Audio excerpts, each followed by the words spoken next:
Oy, dito kami ngayon sa shelter ng Alfonso. Papakain kami ng aso, pusa.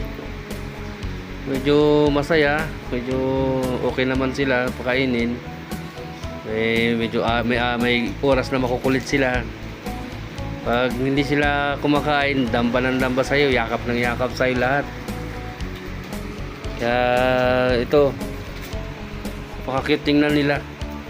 Kung makikita nyo lang sila lagi dito sa shelter, yung gusto mag-adapt dito po sa shelter ng Biyaya Animal Care, try nyo lang na pumunta rito para makita nyo yung madami magagandang aso dito na askal, tsaka pusa din, mga mababait na po yung mga pusa kasi lahat po sila kapon na kasi, kaya yung attitude ng aso nagbabago, nagiging malambing, nagiging mabait, tsaka humahaba yung buhay nila sa